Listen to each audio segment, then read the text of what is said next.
I was in a Missy stream, fam. And as soon as I turned on the stream, it was dead grandma, like on the floor. And we all like, it was just 4 clips immediately because, and then even Aiden was me. He was like, "What?" I'm like, "Babe," I'm like, "This is about to be hilarious."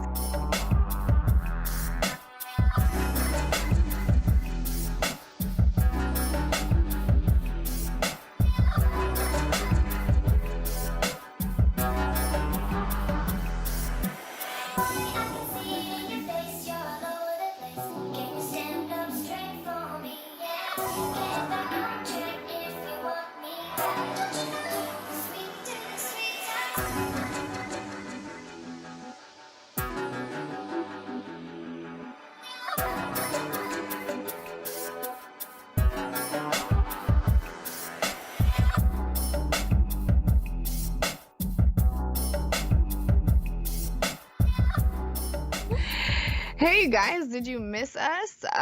We nearly died, so we hope you did. We really appreciate all the love and well wishes as we recovered from what was clearly a death flu hybrid specifically designed to take the two of us out. But what is dead may never die, so it's Seeker and Sharky, and we're back with a new episode. This is TM Pod Season 2, Episode 4, and today we want to talk to you about managing and repurposing your content. Say hello to the people, Sharky. Hello, everyone. And as a refresher, just in case you forgot, you can find us on Twitter at Thumbstick Mafia. You can share your feelings about the episode using the hashtag TMPod. Also, you can find Seeker at Chasing Lux, and you can find me at SharkySoot on Twitter. Yeah, I think that covers it for the intro. Like, we feel bad because we've been gone for so long. We have, and it was so not intentional. It was just first she got sick, and I was on the side like, oh snap, like your voice is out, snickering and stuff. And then like a few days later, it was like, oh bitch, you next.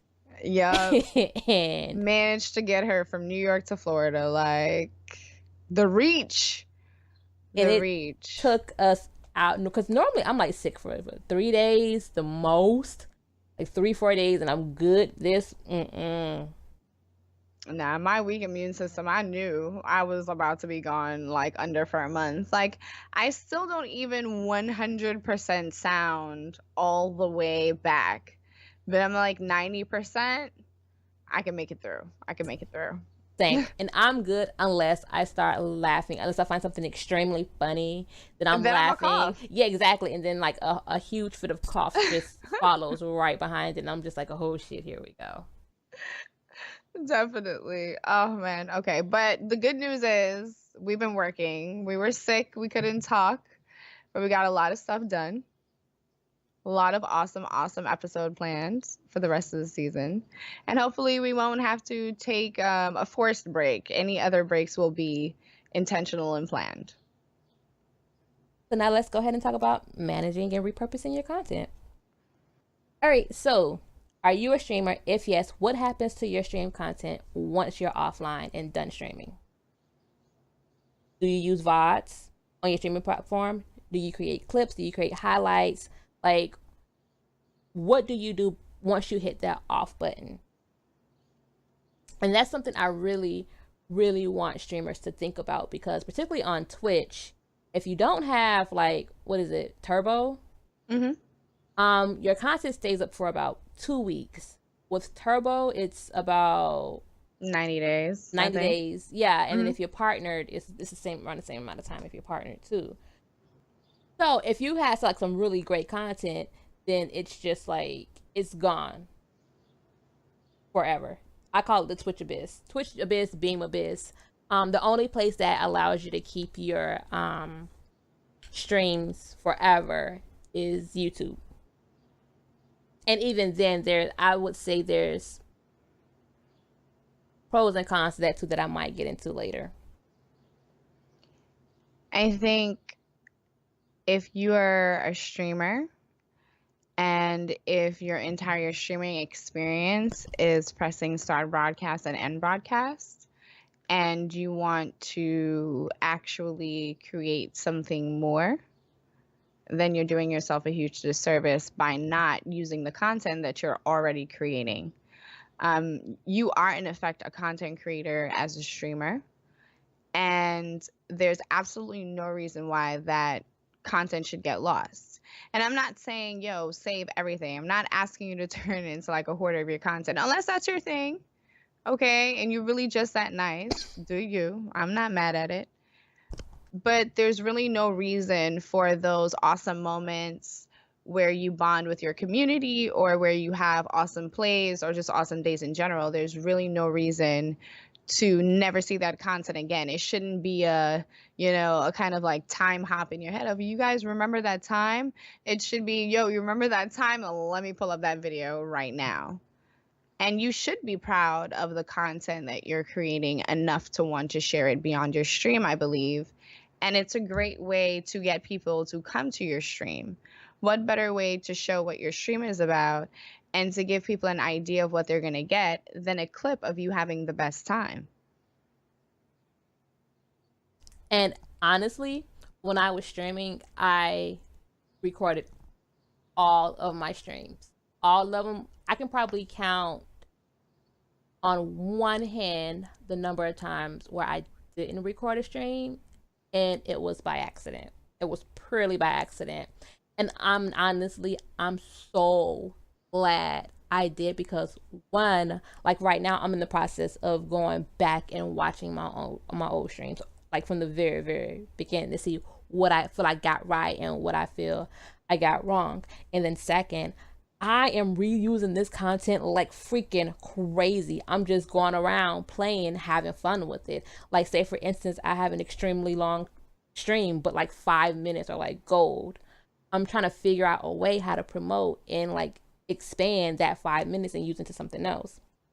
I think the other part of that too is that you think sometimes that maybe it's, harder, or it takes super lots of work, or you have to be like an amazing editor, you have to have all of the best high tech like $2,000 like programs to do these things. And in reality, it's really not that difficult. Yeah, there are some places where like creating clips and highlights are a little bit more difficult than others, but if we're using Twitch as your main platform, when you create a highlight, it automatically asks you if you want to export it to YouTube. So if Twitch is your main platform and you're not creating highlights and you don't have these clips, it's just you being like a tad not wanting to do the work. And there's a word for that. It's called laziness. And that's really what it boils down to. If you're not doing these things because you didn't know about them, okay, cool. Like, we're bringing you the good news today. I don't know how exactly the VOD recast thing works too, because I've never done a VOD recast. I personally don't feel like my content is the type that I would want to, me personally, on Twitch. But that's another, way to utilize those VODs, because it's there. And if you're doing something like you're playing a game and you're going to do that game in like maybe 4 or 5 sessions, you could throw up the VOD of you playing part 1, to get your stream ready for you getting ready to play part 2. You can find ways to utilize this content to, unite your fan base, to ensure that your fan base knows that you have content, what your content is, and have it be available for sharing. Because that's really what, you want. Mm-hmm. You want to like expand the reach of your content. Because let's be real, Twitch, as of now, Twitch can only do so much. Honestly, let's keep it funky, YouTube can only do so much. Like, I've seen a lot of creators take off because somebody found their content on Twitter and it went viral on Twitter or went viral on Facebook, and then they figured out where the YouTube channel was to get more content. Like, there's only so much these platforms can do. You have to take responsibility for marketing your brand and content. But and to do that, you have to have an understanding of your brand and your content. Because in looking at a lot of, because we do, Sharky and I, we look at tons of content all the time. In our quote unquote downtime, that's all we're doing is we're literally looking at your YouTube channels and your Twitch streams, and we're going back and we're watching progression. And what we see sometimes is a lack of awareness for even what you're trying to present. And I think it's important that you, as a streamer, as a content creator, and we've talked about this before, that you watch your content, that you look at these things outside of, recreating and repurposing content for like branding purposes. You should be taking a look at your content and analyzing your own growth and setting goals and understanding what works, what doesn't work, and kind of, trying to harness where your strong points are and work on your weak points if possible. I agree 100%, but people aren't listening. No one listens to us. And I mean, it's just like, it's no shade or anything, but I don't, to be honest, when people ask or like, oh, well, what can I do to improve? Like, you tell me, what can you do to improve? Like, if you can't give me any honest feedback about what you're doing and how you feel, you can improve from yourself. I don't know how I can help you. Like, I can give you like tips, but I don't think you're gonna grow from those tips because you don't know how to evaluate yourself and grow from that on your own. Right. And you have to be able to like know and acknowledge your flaws. It's not such a terrible thing. It really isn't. And I feel like it's the only way to bridge the gap between just growth in general as a person and as a content creator. Because if you don't know what's not working, you're going to keep doing it. So now that we talk about the importance of, I guess, like clipping and highlighting and watching your content, I kind of want to get into, I guess I want to call it anchoring your content, because I think, this is my personal opinion, you don't have to agree, but I think having a website is very, very important. Not saying you should go out pay for hosting. Like, a free website should do. Make sure you get your domain name, but I think you need an anchor spot to present yourself. Yeah, consider it your online portfolio as a gamer. That's exactly it. That's exactly a portfolio. It's like, the thing with a website is that if you do decide to go the hosting route, you have ownership over it. You can monetize, and you can pretty much like creatively, the sky is pretty much the limit because it's your website. And then it's like a spot to where if you are on multiple platforms, you are on YouTube, you're on Twitch, you're on Twitter, you have a spot where your community could come and find you, and I guess kind of like get to know more about you on a creative level, if that makes sense. Right, because somebody may have only seen your Overwatch streams, but they didn't know that you were really into Destiny. Or they may have only, heard you talk about one particular topic, but now they see your thoughts on, I don't know, fighting game community. I feel like it's really important that you allow your community access to you outside of your streaming platform, but that you are the one that controls that access. And I feel like a website is the best way to do that. Because don't get me wrong, like, a lot of people use Discord and stuff like that. Those are great, but it's still like a level of non-permanence. Yeah, and you still kind of like have to be on, like, you have to be on Discord to talk to people, and I don't know, it just, people get a little too close. Yeah. I'll agree with you there. Like, it's fine if that's what you want, but then as your community grows, that is gonna bite you in the ass. Trust me. It is. And then the other thing is all of the work that you're doing on Discord, the channels that you're creating, the information that you're gathering, again, it's still linked to a platform that's not yours that could go up in smoke any day. I'm not saying that's going to happen to Discord, guys. I'm just saying in general, what you want is something that's within your sphere of control and influence in all ways, where all of your content is gathered. And you can still utilize things like Discord and even have all of these things link back to your website.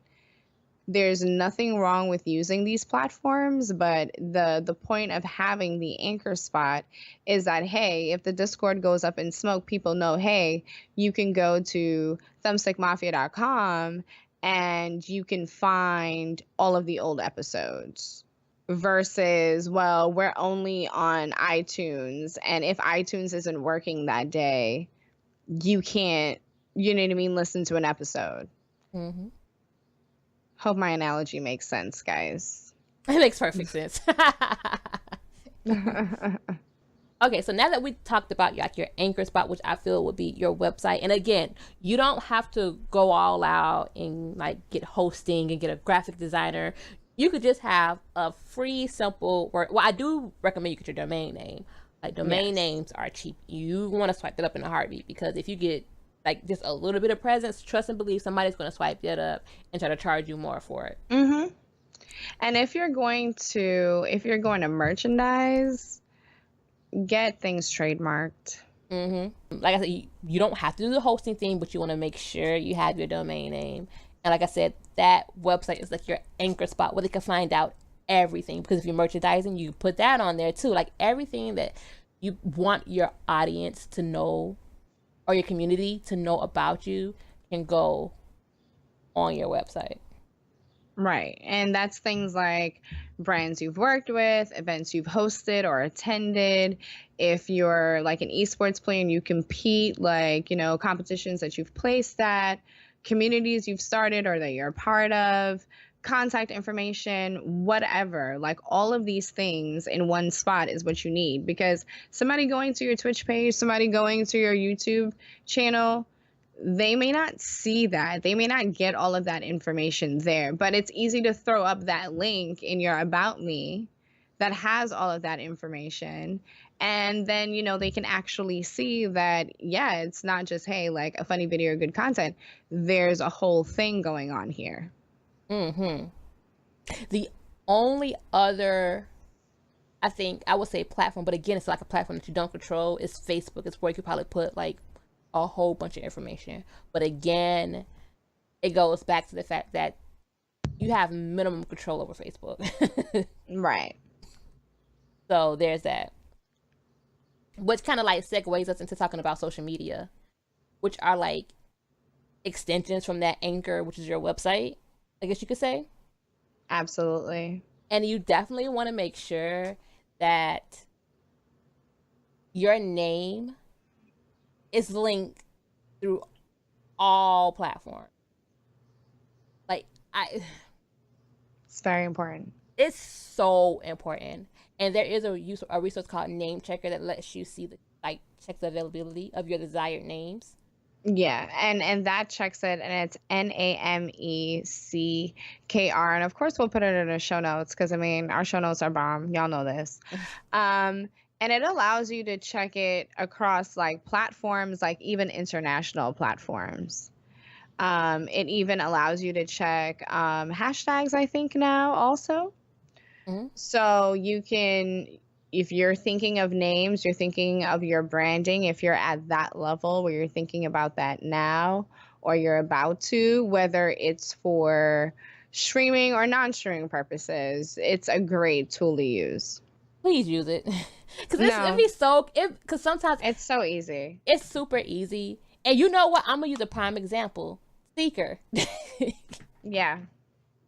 Like before she put everything under Chasing Looks, it was jokes. It was jokes, because it's like, yo, like Twitter is one thing, the gaming stuff is all Seeker, and then like the writing was Lux, and it was just like, okay, like too many different names. I'm starting to feel like a secret agent out here, and people were having a hard time like linking that I was the same person that was doing horror movie reviews, who was also streaming Destiny, who was also doing the podcast.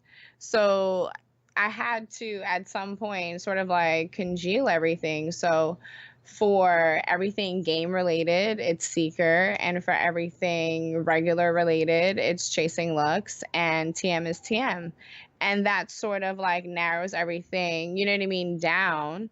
I wish I had thought about it at the time, because when I was just starting out, it was just like, oh, okay, my name is Seeker. Like, you know what I mean? I wasn't really thinking like long term. I was still a viewer at that point. I like made an account to watch like Salty Bet. Like, and I don't know if you guys knew what Salty Bet was, but throwback. So I wasn't even like making it like thinking that at any point in time I would ever like stream. Like, streaming wasn't even a thought to me at that point. But when you are like thinking of your brand and your branding, you really do need to make sure that you do streamline things.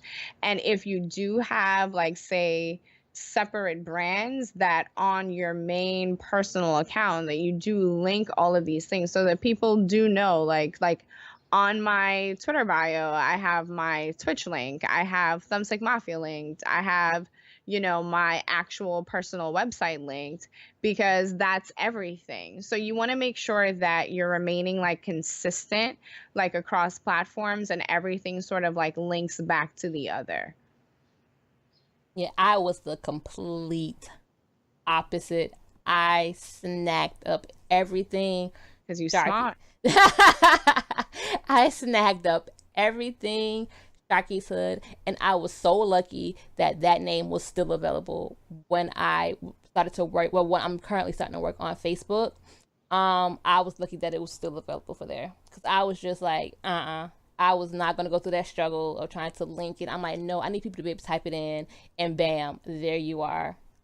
Everything you can find me. You wait, what? Where you go? Where you trying to go? Where you trying to go? I'm there, Sharky's Hood. Yeah, it's only one What's Sharky's next? Hood fan. Right? Yeah, it's all me, baby. Right? Like, pick a platform, baby. It don't matter. Like, if it says Sharky's Hood, it's me. I'm just letting you know. I'm probably not using it, but trust, I got the name. Exactly. But yeah, on these social media sites, like, you want to be able to like promote, of course, like promote your schedule, upcoming events, schedule tweets that promote your work. Like, this is one thing that kind of kills me about social media, is that people aren't sharing their work. And it's so wild to me, like, particularly with streamers, like something funny will happen in the stream, and it's like, okay, well, here's a clip. They create a clip, and then that's it. But they don't share that clip on Twitter. They're not sharing other streamers' clips that they find funny on Twitter. It's just like this whole, like, it's just, I'm only on there to say two things, let you know that I'm streaming, and then thank everybody like for coming by the stream, and that's it. Yeah, they act like Twitch is Vegas. Like, what happens on Twitch stays on Twitch. It's like, nah, it's not. Like, I think also, just experiment with like how like quick and easy it is, because you make the clip, it auto gives you the link, it asks you if you want to embed, it shows you which platform links, you can change everything. It's super easy to do, and it's a great way to engage with your community. Because, say for instance, I missed your stream today, and I'm scrolling the timeline and I see this clip and I'm like, oh, word, I missed a stream.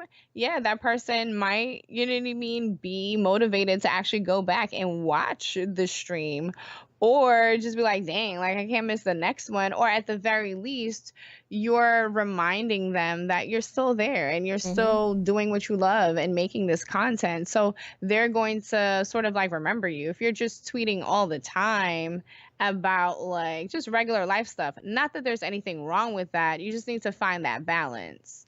Because I feel like, for me, I either notice people only tweet their Twitch links and nothing else, or they only, tweet life stuff and they completely forget to represent themselves as content creators.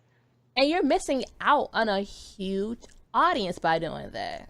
Yeah. You really, and it gives others the opportunity to support you and like share your work. Because I've already stated on Twitter and I'm gonna state it on the podcast, I'm not sitting through everybody's long ass streams. I'm just not. We don't have time. Like, we're sorry. We're working on so much. We want to be on the other end of it. You show us the hot shit and give it to us so we can help you do something with it. Tell us where you want to go and we'll help you get there. That's where we want to be. We don't want to be dredging through your content, looking for the funny clip, making the clip for you and encouraging you to share it. We want you to have that motivation and that confidence to be like, nah, this was funny. This was dope. Check this out. Mm-hmm. If you don't believe in your content, encourage your fans to share this stuff on other social media platforms. Also, tell them to share, not only share it, but tell them to add these game accounts with the contents. Like, let people know that you are here, because to be honest, outside of Twitch, and this even applies to YouTubers and Beamers, outside of those platforms, I don't know who y'all are. Right. I just don't. And if I don't know who you are outside of those, then other people aren't. You're missing out on finding your audience by not taking advantage of the features that these platforms have that allow you. They want you to share it. Like, they want you to branch out because they want you to bring people to the platform. If you're just sticking on the platform, then guess what? You're just there. You're just waiting for like some kind of miracle lightning bolt to just pop down and bam, you got 1,000 followers out the blue. I know. I feel like, and it pains me to say, I feel like the approach to streaming lately has sort of like just been sort of like a hustle, because there have been a lot of like great success stories and people are like, I'm just going to spend like $3,000 in equipment. I'm funny. All my friends think I'm funny. I'm going to be famous. I'm going to be an overnight success. And it's like, you don't know what it took for that person to get to that place. Like, you don't know they've been grinding for 5-6 years. You don't know the hours that they've put in. And you can't expect that level of success without the grind. You cannot press start broadcast and end broadcast and somehow magically think that something's going to happen for you. Listen to the entire episode at www.thumbstickmafia.com. Direct link to the episode is available in the description box below. The podcast can be found on Apple Podcasts, iTunes, Google Play, Android, and Stitcher under the 3/5 Podcast Network. Don't forget to check us out on Twitter at Thumbstick Mafia. Want to share in the discussion? Then use the hashtag TMPod. Again, thank you for listening.